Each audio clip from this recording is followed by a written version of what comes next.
Chrissy Wickers is a libertarian. Oh, I'm sorry. I'm sorry. You were both wearing the same thing, so. We actually didn't plan that. Sure. All right. I'm going to throw the bio out. I guess it's a form. She is So irrelevant. Spike Cohen on Twitter. She is Vermin Supreme on Twitter. Chances are, if it's a strong libertarian voice, Caitlin is them on Twitter. Caitlin Cloven. I also do Facebook and Instagram. This guy says he's on. Not just Twitter. So, He is. is this, I mean, Oh, it is. okay, cool. It'll be up. Well, yes. I didn't prepare any talking points, so we have to wait for this to work. My jokes aren't that good. Sing. Oh God, no. I need to listen to music. Speaking of singing, though, there will be karaoke tonight at, what's the bar? No, nothing. You talk about singing, right? Yeah. Okay, at Singer's Karaoke Bar. It's part of the Trashy Prom caucus that I started after getting drunk at a national LP gala. Yeah, so there's a whole caucus now, and we're having a Trashy Prom tonight at Singer's Karaoke Bar. So wear whatever the hell you want. It's Trashy Prom. Get very drunk and sing karaoke with me. So, all right, so that's working now. All right, so basics of digital and social media marketing. We're going to focus on social media because I only have half an hour. I'm going to try and get through this pretty quickly and just stick to the basics. I can provide more information on certain things if you want it. I have a metric fuck ton of resources I can give out to you for free. So just let me know afterwards if you have any follow-up questions or if you want me to give you any resources that you hear about in all of this. So who am I?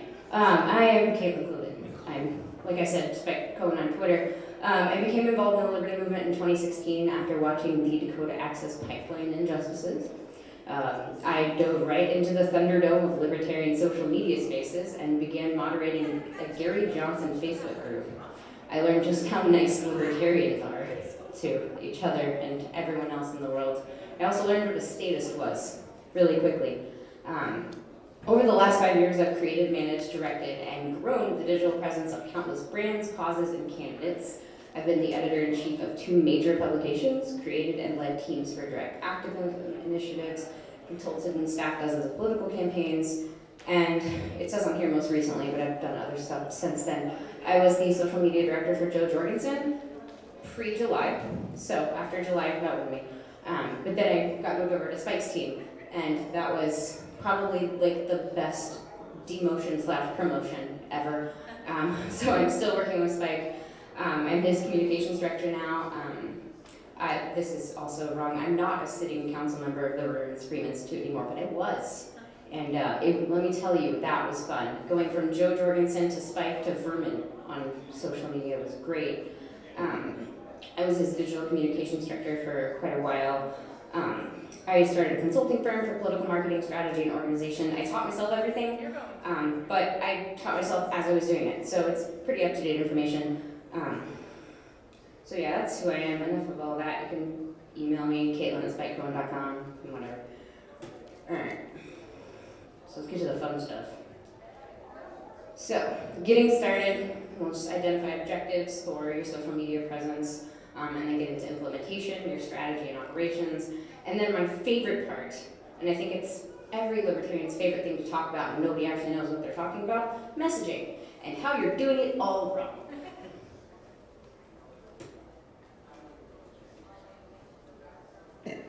So, getting started, here's my fancy title slide I spent 45 minutes on for no reason. So, your getting started checklist, you need to identify your objectives and establish goals. First thing you do before anything else. You don't start a Facebook page if you don't know what you're doing. That's the first thing many libertarians do when they decide they're going to run for office. Well, I guess we have to start a Facebook page right now.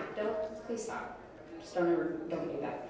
So you have to figure out what you want to accomplish and set goals, like actual achievable goals, not just I want to win. That's not a goal.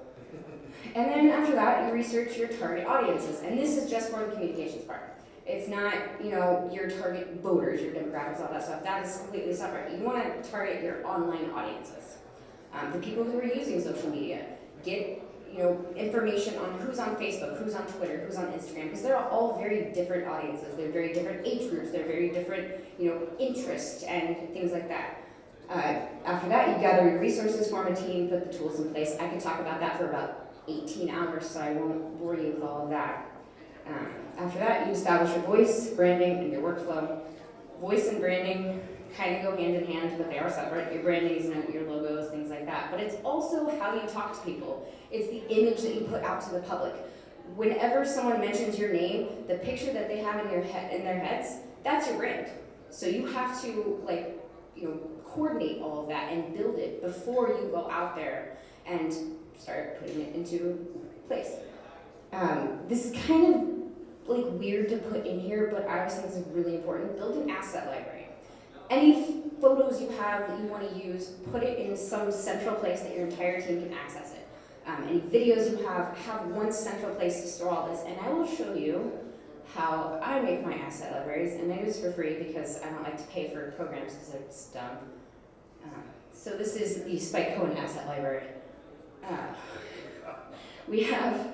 So I get a little ridiculous when on my team, so it's not super professional here, but we have information on guns and Second Amendment. We store news articles, information, infographics, all that stuff, and it's all in one central place. The whole team can access this at any time.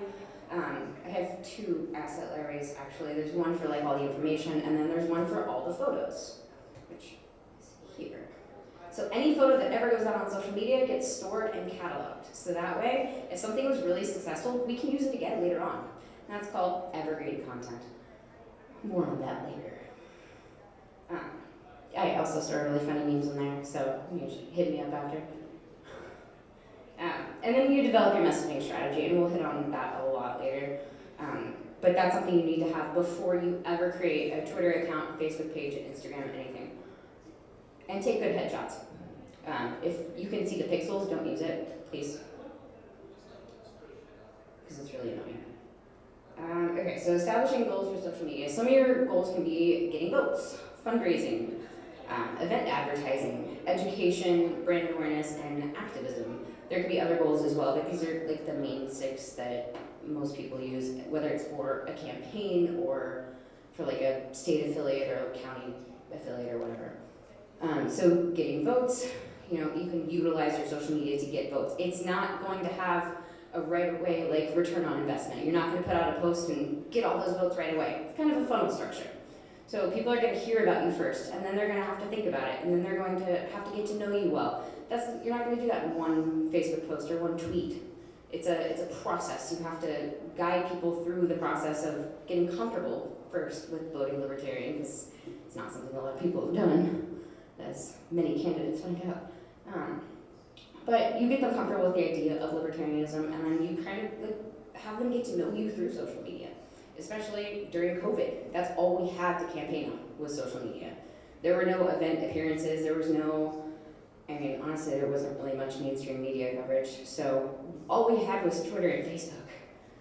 So it can be very important in your campaigning activities. Fundraising, that's another one. You can get fundraising. The best way to get fundraising on social media is to not go out there and say, hey, give me money. You have to either use humor, or you have to show people why you need the money, and then make them want to give you money. So, event advertising, another one's kind of self-explanatory. Education, and then brand awareness. So education is more like teaching people about the ideas. This is something we did on the campaign a lot, with Spike's Twitter. We did the really long tweet threads where we would take a topic like healthcare, be here's why the healthcare system is so screwed up, and here's how we can fix it. And it would make people who had never really learned about it, they knew that healthcare is kind of messed up, but they didn't really know the specifics, and be that's really bad, I want to do something about it. And then you have the solutions right there. And if you're a candidate, they're going to trust you a lot more. It builds trust, it builds loyalty and awareness. That goes into awareness as well. And then your activism. Social media is one of the best places to show how active you are in your community. If people aren't there at the event, then they might not know that you were out in your community doing anything. So post on social media. Show people that you care, first of all. And then you can inspire other people to get active as well. Alright, so this is like technical stuff. I won't hang on to it too long, so bear with me here. So you can take your goals that you have and put it into a posting schedule. You want to make sure that all of the goals you have are in, like they're represented on your social media. So make a posting schedule. You can do this for a week, or you can do this for a month, you can do it for 6 months. I kind of try and do it like for a month and then like get really specific for a week-long plan. So just make sure each of your goals are represented like throughout the week, so you can make sure you're achieving those goals.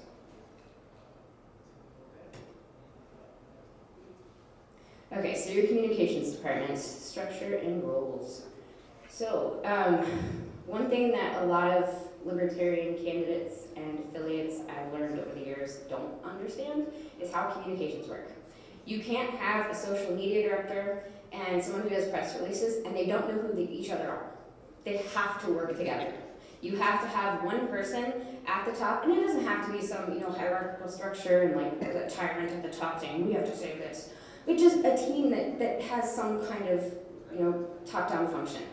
A communications director who can at least put out like, okay, we're going to talk about this week. And then it's up to the people under them to figure out how to talk about that main idea in the way that fits the channels that they're in charge of. So your social media manager is going to talk, let's say, this week we're going to talk about guns, because that's fun. Your social media manager might make, well, that's also the graphic designer, but yeah, memes. And, you get in on the conversation on social media about guns. Your marketing manager might send out, like, an email blast about it. So it's all going to be different, but it's all cohesive.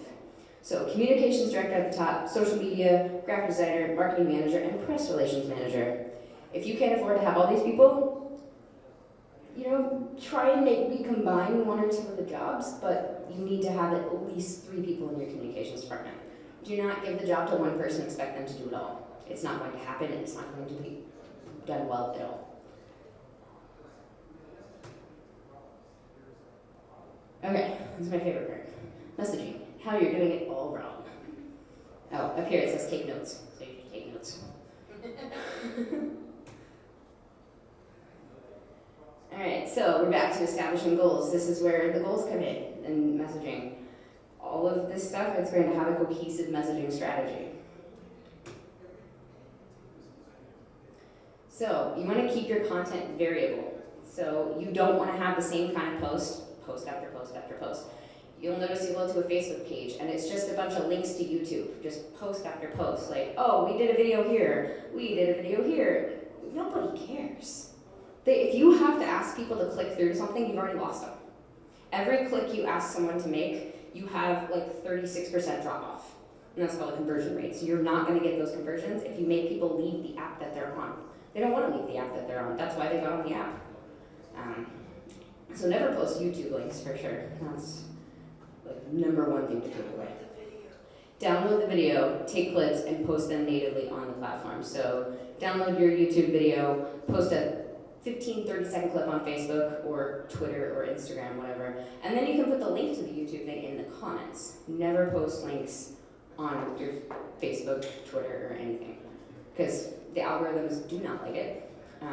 Like nobody's going to see the post organically, and it's not engaging. Like it doesn't look fresh. It's not going to make people stop scrolling. You have 0.3 seconds to get somebody to stop scrolling on Facebook, and less on Twitter. So you have to get their attention. Use bright colors. Make sure your content is different for each post. If you have an image post, and then the next post is another image post, make sure they have different colors. Make it look different. And then evergreen, again, this is content you can reuse. It's content that you can pull from for different content in the future. If you have a YouTube channel, what we did with Spike was we have like a bunch of videos about him talking about different issues. And that way we can reuse it. So if people are asking questions in the inbox, or if they're asking questions in the comments about something, well, how do you feel about healthcare? Like, well, let me tell you, I have this video that I've shared 50 times today. So you can do it that way. It saves you a lot of time. And also, it's just good to have. Anyway, eye-catching, we already kind of talked about that. This is the next one. Don't be the homeless guy yelling on the street. Don't be the crazy guy who's like, we have to end the Fed. Like, people are going to stare at you funny, and they don't know what you're talking about, and they're probably going to make fun of you to their friends. And honestly, it's a lot of libertarians on the internet, too. I make fun of a lot of libertarians on the internet. It's kind of my favorite thing to do. You have to talk like a human being. You have to use the language that people are using, like normies. You have to be a normie a little bit.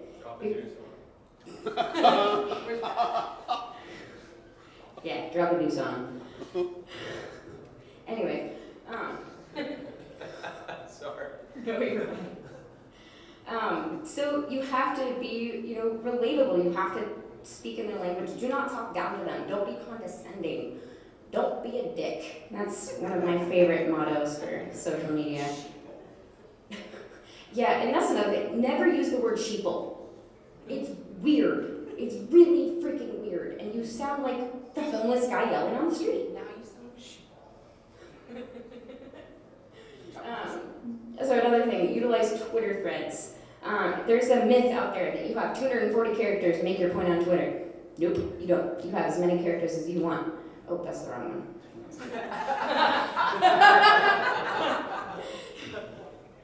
We'll get to that one later. All right, so there's actually this really cool website. It's called Threadreader app, and they will take all of the Twitter threads that they can find and put them in one central location. It's super dope. So this is one of the threads we did during the campaign. How pharmaceutical companies weaponize patents. A thread, and you can use GIFs. You can use articles. You're not stuck to like one different medium. So. This is just a whole thing on patents, and it gets really in-depth. There's a lot of information, but people love sharing this stuff because they can one-up their friends and be like, look at all this stuff I know. See, I'm smart. People love to think that they're really smart. People love to share information. I know, we're libertarians. Yeah. Well, other people are the same way. They're just, not as smart as us. Yeah. Idiots. Sheeple. Anyway. So if you give them information, and you have to make sure it's accurate. Like, this is stuff you can plan ahead 3 months. Like, 3 months in advance, you can write all these stuff out, and you could have a team of researchers if you have money for it, or friends with a lot of time. But you can put a lot of information and a lot of time into this stuff, and it's so beneficial. Like, these were our most shared posts during the entire campaign. We had, I think it was one of the last days of the campaign. Yeah, that's why I put it in there. It made me laugh. One of the last days of the campaign, I took all of those threads that we did, all of the educational stuff, and I put it in one post. I was like, all right, here's everything we did this year on healthcare. And people shared it 500,000 times in 3 days. That was a reach of over 10 million. So 10 million people saw all these Twitter threads on Facebook, because we would take screenshots and you could put it on Facebook. It's a very popular way to share, longer stuff, keep people interested, because they don't want to read. If you put 16 paragraphs in a Facebook post, you've lost them. I'm gonna comment on it, like personally, like too long, didn't read. So use your Twitter threads, and this is a good way to do it. There's another one I wanted to show. So this is one, especially for affiliates. If you have like a bill that's being introduced, you can do like a really in-depth coverage of it on social media, and people will actually care. But if you graphics and you get into the legal parts of it, but tell how it's going to affect them, because people just don't care about things unless it affects them, and that's not universal across the board. But generally, people don't give a shit. So you have to make them give a shit. Drop a deuce. Make them drop a deuce. I really like this. Anyways, so this is one of the gun control bills that was going through, and it was terrifying.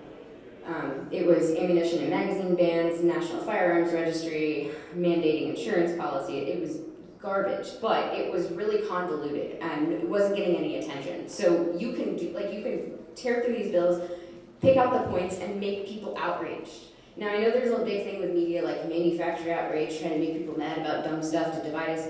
Well, they don't cover a lot of the stuff that is important. So it's up to us to go through the news, go through the bills that are going through, and draw attention to those things to make people care. So if you make it relate to them, show how it's going to affect their daily lives, they're going to care and they're going to want to do something about it. So at the end of these educational threads or these, informative threads, put a call to action. So like, if you hate this, if you don't want this to happen, you can contact your congressman here, or you can sign up for the Libertarian Party of New York here and give us money so we can fight this, or whatever. So those are ways to utilize Twitter threads. There's another one that I really love, which kind of gets into the next point of like using humor.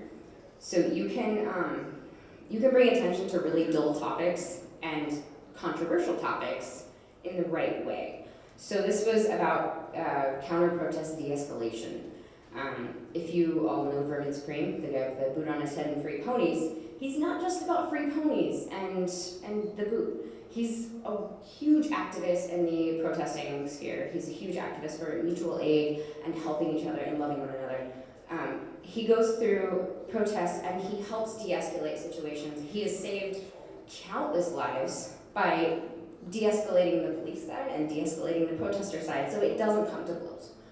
We did a whole thread. I went through a bunch of his interviews and put this all together. But it's filled with, humor and stuff like that. So throw stuff equals you're getting everyone maced. Don't be that guy. It's always a good white dude. Like you can use popular culture and the jokes to kind of bring those heavy controversial topics to the masses, because first of all you're speaking their language.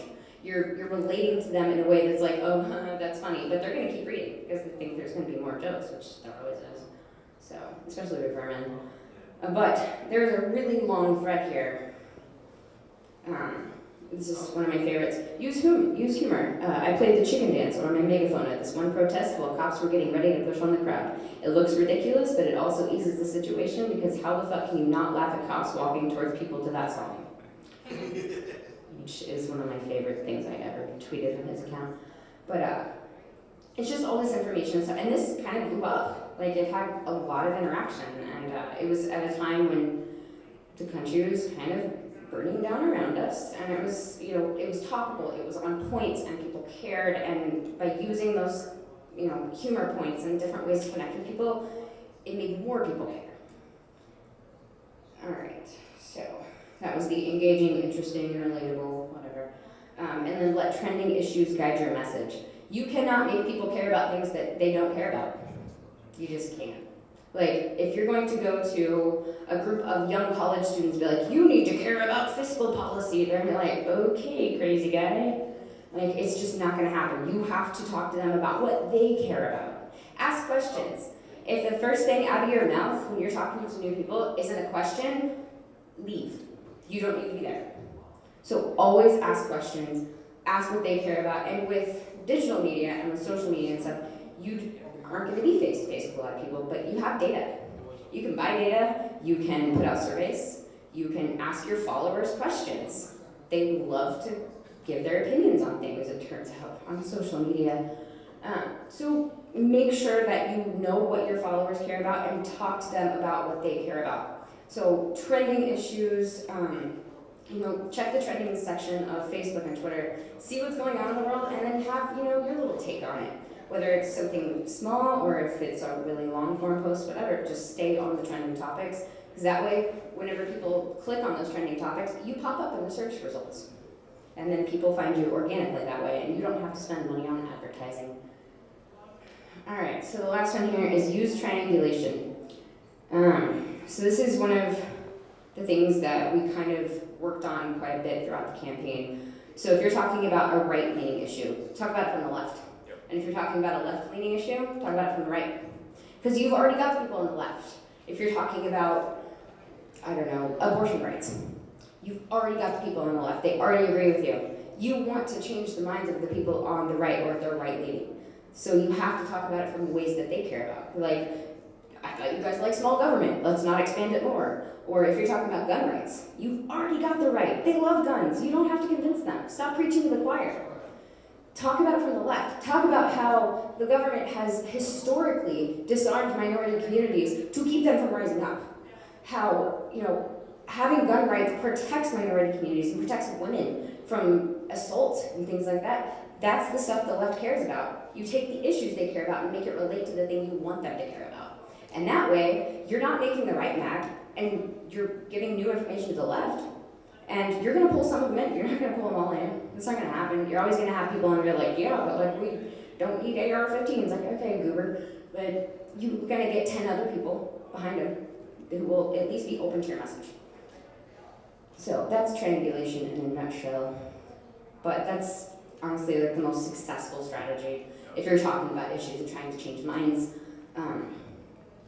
And make sure it's, an issue people actually care about. I mean, you can make the Fed interesting. Like, I've seen some interesting stuff on it, but if you're not a super interesting person, and that's okay, we all aren't. I'm like 20% interesting. So, I am Diet Chrissy Wiggers. I'm like the RC Cola of interesting. Anyways. So some more tips and tricks here. Nobody cares that you're smart. Nobody. So you can be the smartest person in the room, you can still be the most annoying person in the room. And if you're annoying, people are not going to listen to you, and they don't care what you have to say. Because all they're going to remember is like, God, that guy wouldn't shut up. Just don't be that guy. So listen. Don't think that just because you're smart that you're owed anything. People don't owe you anything. The media and the public do not owe you attention. It's up to you to go out there and get the attention. It's up to you to go out there and relate to people and make them care about you. That you are not entitled to media attention. This whole like, oh yeah, the media just ignores libertarians. No, libertarians are not interesting to the media. The media cares about ratings. The media cares about, money, obviously. But if libertarians are not interesting, they're not going to bring in those ratings. They're not going to bring in that money. So be media worthy. And social media, you can get on the media with social media. Because within the 3 days after Jo Jorgensen's nomination, her Twitter was mentioned in no less than 4 mainstream media articles. Just saying. So. And we mean Spike to Kennedy. We memed Spike to... Honestly, he's got to take credit for that one. He memed himself to Kennedy. Yes. There was a banger tweet about, what was it, the stimulus? About the stimulus bill. Mm-hmm. And by the way, so this is quite a bit on what you've been talking about. What originally got Kennedy's attention to me was a tweet that I put out about the stimulus bill. And literally all it said was $600 times 328 million equals whatever that was billion. This stimulus bill is for however many trillion. Where do you think the rest of that money is going? And then I ended up doing a longer thread building on that because it got retweeted like 1 million times. It's like the most popular tweet we've ever had without any comparison. 30 million people saw that tweet. Yeah, just on Twitter, on Facebook, and on others, it was insane. And that got Kennedy's attention. And she reached out and asked if I could come on and talk about that. And that started that relationship with Kennedy, which is now turning into some other relationships as well. It was a similar post about Joe Biden that got me on RT, and I'm now on Russia Today about once a week. I am the Russian government's favorite libertarian to bring in on stuff. Because you're a communist. Because you're a communist. Because I'm a Jew and a communist, right? Yes. That started from a post about Joe Biden that was very popular. So you can put something out there on social media, and it can work its way over to the more traditional forms of mainstream media. Did you say mainstream media? Mainstream media. MSN. Nice. LSM. I'm going to refer to them as that on your social media from now on. We're only referring to it as mainstream media. Yeah. I'll be at mainstream media with Kennedy tonight. Yeah, I'll be at the mainstream media, yeah. Perfect. So the next thing, don't always be political. It's annoying, honestly. Like, you have to have a personality outside of politics. And I know that's hard for some libertarians. Like, I've been there before. Like, it's exciting when you find libertarianism. You're like, I belong somewhere. Like, my crazy ideas aren't so crazy. Like, there's other crazy people here who think the same things. So it's easy to fall into that trap, but you cannot always be political because it's mind-numbing and people get burnt out and they get tired of it. So keep up with like other things. Like talk about sports once in a while. Talk about, I don't know, whatever you think is fun, like Magic the Gathering, for instance. Like, just talk about other things besides politics. Give people a personality to like. You have to be likable, and it's not just because you have the best political takes and you say F Joe Biden on Twitter. Like that's cool and all. Like we've all done it, but you have to have other parts of your personality because that's what you're doing on social media. Is you're selling yourself. Like hashtag sex work is great work. But anyways, so you are selling yourself. You're selling a persona, but you want to make sure that persona is authentic as possible. Because if people meet you and you're not the person you are on social media, that's a huge turnoff. And they will tell you. Oh yeah. So that's like one of the things I do with my job is, being people on Twitter that aren't me. I have to learn their personalities. I have to get their sense of humor and their quirks and the little things they say and kind of perfect that into a way that can communicate to the public in a relatable and authentic way, which can be really fun. And the best example of that is when I was adminning Vernon Supreme and Spike's Twitter at the same time, and I would sit on my couch at like 6 o'clock in the morning and just switch between the accounts and have them talk to each other. So give me that banana bread, Frank. And I went over, like, hold up, you got banana bread? Like, it's fun. Like, you can, switch between and it's really, really fun. But this gives, personality to your social media accounts. It's not just like, we have to talk about boring politics all the time. Like, people think it's funny, and then they follow you because you're funny, and then they'll see the next tweet where you're talking about something political, and like, oh, well, that guy was funny earlier, so maybe I should pay attention. And then you start changing minds. It's a process. You're not going to change minds and get those conversions right away. You have to, establish a pattern of being likable and a pattern of being trustworthy, and you build that loyalty and you get those votes eventually. Political marketing is very, very hard, and it's one of the longest cycles of marketing out there. But if you can learn how to build that trust and loyalty, you'll get a really long way. So empathy, empathy, empathy. How to win elections and not be a dick. Don't be condescending on social media. Don't act like you're the smartest person in the room. It's a lot of these points that we've already kind of covered, just all in one. Be empathetic. If people say they want universal health care, they're most likely not going to be super, super well-versed on all the financials behind it. They just want to go to the doctor and be able to get the care they want. It sounds good because the people with the loudest voices out there are saying universal health care, this will solve your problem. And they're like, fuck, it's a huge problem. Like, yeah, let's do it. So you have to be louder.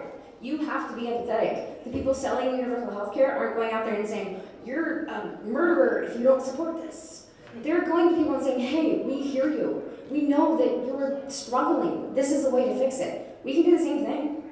We don't have to be, Republicans and Democrats and, copy. We have to copy some things because they win. We don't.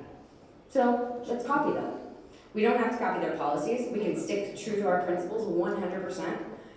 But we do have to learn how to market ourselves better than we have been. Important action is needed. Later. I need 18 updates on this computer, but it's cool. So yeah, don't be a dick. Do not get into arguments, especially if you're a candidate or an affiliate. Do not get into online arguments at all. You can go back and forth and talk to people who are being mean to you, because it's social media, people are gonna be mean. I've had some really, really nasty people comment on Spike and Vermin stuff, and I will just ask them questions in the comment, I'm really sorry you feel that way. Can you tell me why you feel that way? Or you word it differently depending on who you're speaking as, but you have to be empathetic. You have to see where they're coming from and why they feel the way they do so you can address their concerns and you can be the solution that they're looking for. People are not super well versed on fiscal policy. They're not super well versed on government stuff. you can break through all of that and give them the solution they want without them even changing any of their minds. So, all right, next one here. Do not make up your own hashtags. It doesn't work. So stop with the whole hashtag whatever the heck I want to say, because I'm going to get this trending. Not if you have 12 followers. Like, it's unprofessional. Some hashtags are really bad. How about cotton? The cotton one. Which one was that That again? was for the Don't pick cotton. So Yeah. there was a former candidate for, Tom Cotton there was and Ricky Dale Harrington. yes, and someone who was running in an office higher than Ricky Dale Harrington was run, thought that it would help Ricky Dale Harrington, who is a black man, running against Tom Cotton, to help him by trying to start the hashtag Don't Pick Cotton. Time for Arkansas to stop picking cotton. Nope. No, That it's was not- no. that was what Ricky put first. Yes. Yeah, So, but someone else yes. made it a lot. Someone running just above him on the ballot said, well, that person's social media team thought that Don't Pick Cotton would be great. And when they immediately got overwhelmingly bad feedback about it, They instead of doubled saying- down. instead of saying, hey, you know what, that was a really tin-eared hashtag, sorry about that, they said, we saw other people using it, that makes it not racist. Sorry, Caitlin, go ahead. Oh no, I'm glad you brought that up because that was a really, really bad one. There's a few out there. Do not make your hashtags COVID related. Just don't do it. Don't talk about COVID unless you're a scientist. Like if you're gonna talk about the mandates, that's fine. But it's going to get you flagged. It's gonna get your stuff taken down. It's gonna get your reach decreased. Spike. You're paying attention, right? Yes. Okay. I only talk about the mandates, I don't try to explain how COVID works. It's called Cloves. Yeah. Anyways, so yeah, stop making up your own hashtags. There are exceptions. Like you can be funny with it. Like you can do like a really long hashtag to like be like ironic and stuff. It's as long as your goal isn't to like get it trending. Like there are exceptions, but you're not gonna get something trending as a libertarian. It's just not gonna happen. You can jump on other people's hashtags. Like if you want to do hashtags in your posts, which are great, they're really good for engagement and exposure. Use ones that already exist. Because how hashtags work, you can click on them and it'll show you all the posts that have that hashtag. But if you're the only one with it and you have 12 followers, nobody's going to see that hashtag. It does not help you in any way. And only use one in each tweet. That's another thing. If you have 15 hashtags in a tweet, it hurts you because they all work against each other in the algorithms. So you only use one in a tweet. Instagram is different. Instagram you can use up to 30. It all helps you. But with Twitter, only use one. And then use networking for growth. The easiest way to organically grow on social media is commenting on other people's posts. I'm sure anyone on Facebook has seen Spike's comments on other people's pages. That's all him, by the way. I don't do any of that anymore. So those blow up. It shows up in people's notifications. Like Spike Cohen commented on this news thing, and he made fun of cops, and it was awesome.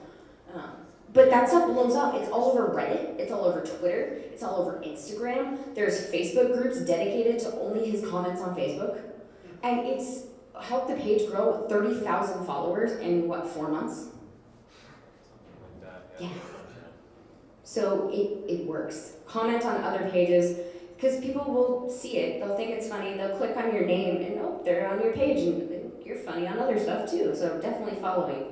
And once you have that follow, you start that journey for them. They might not be a voter right away, but they at least are listening to you. You're like, the fly in their ear that keeps buzzing.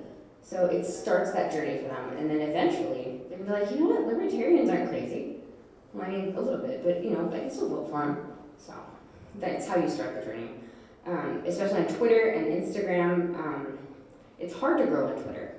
If you don't have a loyal following already, if you don't have a bunch of name recognition, or if you aren't, thrown headfirst into a presidential race, it's hard to grow a following on Twitter. So commenting and engaging with people on their own posts, not, waiting for people to come to you. You can't go up and be like, well, I'm a libertarian, so I'm just gonna sit back and wait for people to come to me. No, they're not coming. They're busy, having fun. So you have to go to where they're having fun and be like, look, I'm fun too. So that's how you grow organically on social media. So are there any questions before I get to the last part? Have you started using TikTok at all? I did TikTok for Vernon Supreme. That was interesting. He's got so many followers. So many. It's weird. And he just started using TikTok on his own. Finally. Yeah. Finally. Yeah. I started using it like 2 years ago. Yeah. Oh, dang. Yeah. You went Please down follow to I'm me. not a boomer. Please I'm follow. an old non. You guys should do like a dance together or something. Yes, sure. Yeah, TikTok's that's different. It's difficult because there's a lot of algorithms at play, and it's hard to figure it It's out. it's a totally different beast from the Unless you have like Rain Man brain, it's very hard to pinpoint what works and what doesn't. Vermin is just. Yeah. I mean, Vermin is Vermin. Kids Vermin, love him. Vermin has like millions of followers and millions of people know his name. It's insane. Alright, so final thing here before we do more questions. Takeaways for a successful social media strategy. This one hurts to say, but it's very, very true. Social media isn't everything. You cannot run a social media campaign and expect to win or do anything of value. Because first of all, most of your followers are not going to be in your district. It's not going to work out for votes for you.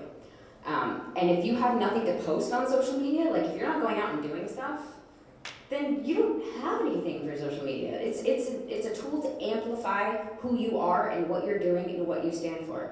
If you aren't doing anything, I mean, then you're just another voice on the internet. And we have billions of those, and they're annoying. So you have to use social media to amplify what you're already doing. If you're not out knocking doors, if you're not out meeting voters, or going to events, or doing activism, it's not just for candidates and affiliates. Like you have to go out and do activism. You have to be active in your communities. You have to go out there and affect change, because otherwise, you're just a libertarian on the internet, and there's so many of them. Like it's a saturated market. So you have to stand out. You have to give people an example of what libertarianism in action is. So that's what you can use your social media for. Go to the State House, lobby for stuff. Go to a protest, have a cool sign, post pictures of it on social media so it can amplify what libertarianism actually is. Because we have a lot of minds to change. We have maybe not the best brand in the LP, so we have to change, what that is. And that goes into the next thing, keep the brand intact.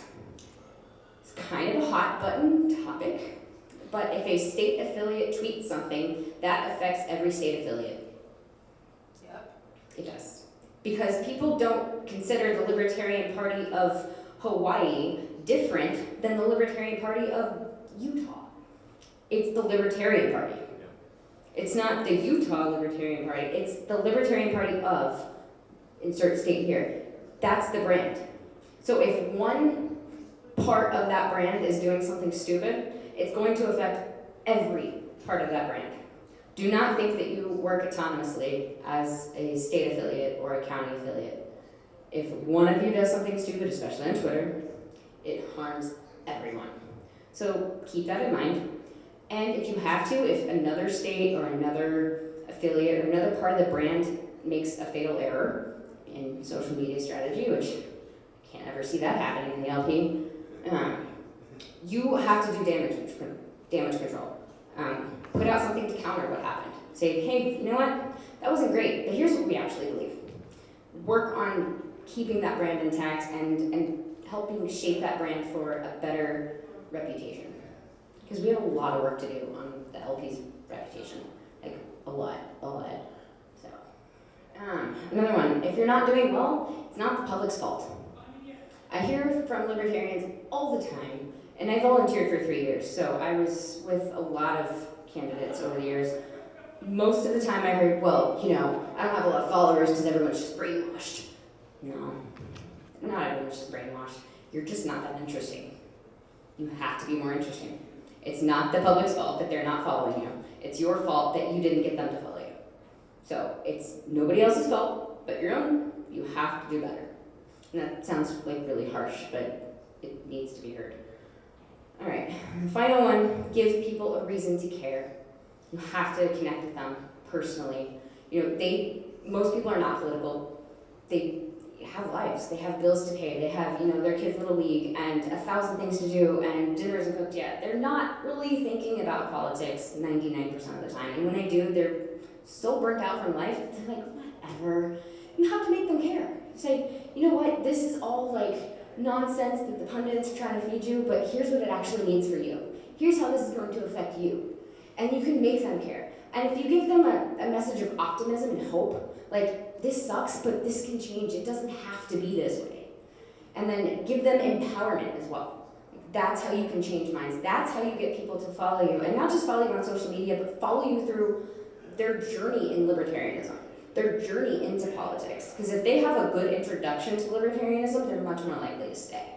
Because we've all heard the story of the new libertarian activist who comes in and they're like, oh yeah, I'm going to change the world. And then everyone is very, very mean to them on the internet. And you never hear from them again. So we have to give people a reason to care, and we have to give them a reason to stay. So that's about the end of my presentation here. Alright. Are there any questions before I close all this up? No? I'm trying to squeeze in, so. Dope. Is Spycone even real, or is that your elaborate stock account? No, that is the stock account. And I'm actually Spunk Conan. This is Spunk Conan with laser eyes. And this is one of my favorite jokes I've ever made, and I just had to show it. When she says she doesn't want to throw Mazel Tov cocktails at the post office for date night. You Get know it? Mazel Tov because you're Yeah, Jewish? because I'm Yeah. Because you're Jewish. And a communist. Yes. Spawn Conan is a Jewish communist. That's the. Yeah, the tagline for Spunk Conan is, I'm Spawn Conan and you have no power. So, it's just a fun thing I do in my very limited free time. So, anyway. All right, thanks everybody. So, that Caitlin is talking about, because I'm sure you might be listening to what she said, and you're like, yeah, sure, that makes sense, but Spike has 100, whatever, however many thousand followers I have now. That's easy to say for that. My first post had 12 likes, and 4 of them were my family members. I had 130 followers because I asked my 1,800 friends to follow me, and that was last January, last January.